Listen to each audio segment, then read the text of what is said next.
ஆண்டவராகிய இயேசு கிறிஸ்துவின் நாமத்தில் உங்கள் யாவருக்கும் என்னுடைய அன்பின் வாழ்த்துக்கள். என் விடியலில் அவர் சத்தத்துக்கு உங்கள் அன்போடு கூட வரவேற்கிறேன். ஆதியாகமம் 3வது அதிகாரம் 8வது வசனத்துல ஒரு வசனம் இப்படியாக இருக்கு. பகலின் குளிர்ச்சியான வேளையிலே தோட்டத்தில் உலாவும்படி ஆண்டவர் ஆதாமையும் ஏவாளையும் தேடி வந்தார் என்று சொல்லி வேதம் ரொம்ப அழகா சொல்லுது. ஏன் ஆண்டவர் ஆதாமையும் ஏவாளையும் தேடி வரணும்? அது சாயங்கால வேலை, குளிர்ச்சியான வேலை. ஆண்டவர் நம்மோடு கூட உறவாடுகிற ஒரு நேரம் பாருங்க.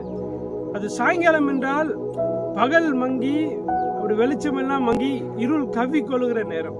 அப்ப நம்மளோட வாழ்க்கையிலும் ஆண்டவர் என்ன எதிர்பார்க்கிறார் என்று சொன்னா, அது இருட்டாகிற நேரம், அது படுக்கைக்கு போற நேரத்துல ஒரு உறவாடல் ரொம்ப அவசியம்.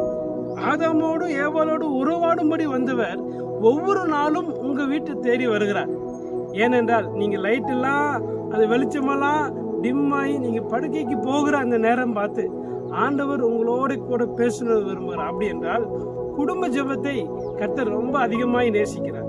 ஒரு தேவனோடு ஒரு உறவு வைத்துக் கொள்ள வேண்டும் என்று சொல்லி ஆண்டவர் விரும்புகிறார். ஒவ்வொரு நாளும் 6 நாளும் நீங்க வேலை செய்றீங்க, 7ஆம் நாள் தேவனோடு இருக்கிறீங்க. இந்த 6 நாளும் நீங்க கர்த்தரோட கூட இணைந்திருப்பீர்கள் என்று சொன்னா உங்களுடைய வாழ்க்கை ஏதேனை போல இருக்கும் என்பதில் எந்த விதமான சந்தேகம் இல்லை. கர்த்தர் நிச்சயமாய் சகல நன்மைகளை உங்க வாழ்க்கையில தந்து உங்களை ஆசீர்வதிப்பார். அவரோடு கூட இருக்கிற உறவை புதுப்பித்துக் கொள்ளுங்க, பலப்படுத்துங்க. கர்த்தர் உங்களை ஆசீர்வதிப்பார். God bless you. ஆமென்.